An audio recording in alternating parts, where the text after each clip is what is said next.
Yeah, and so last time we were thinking about, Pranam Darbao.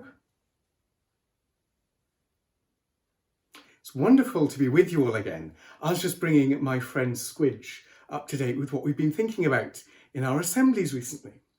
We've been thinking together a bit about forgiveness, haven't we? And so when Jeremy was with you, you were thinking about Easter. Yeah, and how when Jesus came back to life, he found his friend Peter, because Peter hadn't been a very good friend, had he? No.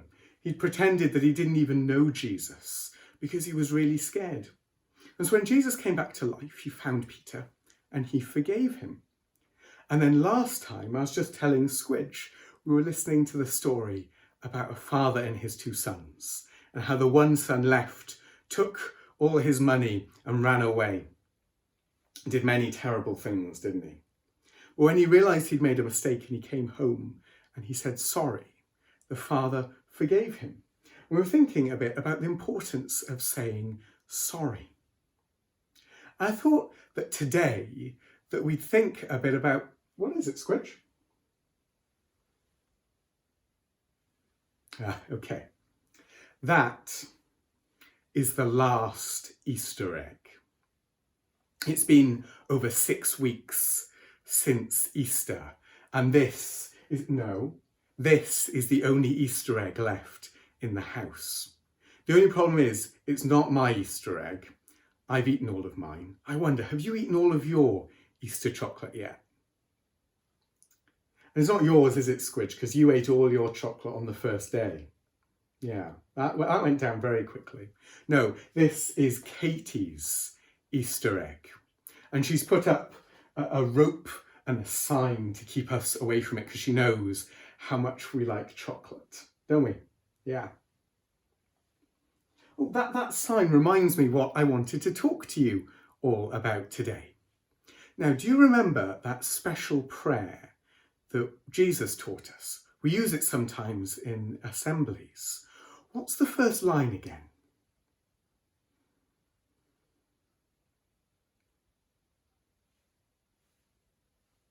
Yeah, our Father who art in heaven. And there's a line partway through that goes, forgive us our trespasses as we forgive those who trespass against us. It's a bit of an odd line, isn't it? What's a trespass? It's a really good question. I bet they're all thinking it too. This sign might help us that Katie's put up. It says, no trespassing. I wonder if you've seen one of those signs when you've been somewhere or been out on a walk. That sign means that we shouldn't be on the other side of that sign. We shouldn't be anywhere near that chocolate egg. We shouldn't cross the line, which in this case is a very literal ribbon with a sign on it. And the Bible uses the word trespasses in the Lord's Prayer, the prayer Jesus taught us, to help us think about all the things that we say and do that we shouldn't. They're a bit like trespassing, a bit like crossing that line. When we do and say things we shouldn't, it's like we're somewhere that we shouldn't be, like we've crossed a line, although not a ribbon, an imaginary line in that case. Yes, that's right. That's a really good point. Our story from last week might help us think about this line of the Lord's Prayer. Do you remember how in the story Jesus told us that the father in that story is God, and how we're the runaway son, doing and saying things that we shouldn't, because none of us are perfect, are we? You're definitely not perfect, are you? You quite often do things you shouldn't, don't you? And so in that story, when the son came back, that's us, and he said sorry, the Father forgave him. God forgives us. When we say sorry to God for doing and saying things that we shouldn't, when we really mean it, God forgives us.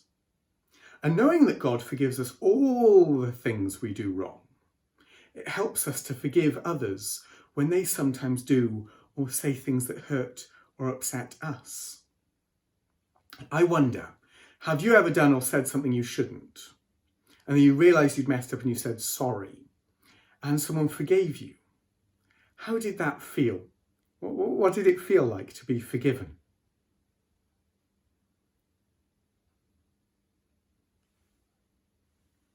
Yeah, it felt good, didn't it? Yeah, when you ate my last chocolate bar a couple of weeks ago, because you were really hungry and in fairness, I'd forgotten to feed you. And you said sorry. I forgave you, didn't I? And it felt really good. You felt a lot better, didn't you? You still had to sit on the naughty step because you'd messed up. But I still forgave you. Knowing that we've been forgiven by God and knowing how it feels to be forgiven by others helps us to forgive other people when they hurt or upset us sometimes and they say they're sorry. Remembering how it feels to be forgiven helps us to forgive others in turn. And that's what's going on in that line. Forgive us our trespasses when we cross a line with God, just as we forgive others when they cross a line with us. Yeah, we're to try to forgive others because God has forgiven us so much. Perhaps you can try doing that this week. Remember how much you've been forgiven, perhaps by your parents and your friends and by God. And then use that to try and help you to forgive others when they say that they're sorry for hurting or upsetting you.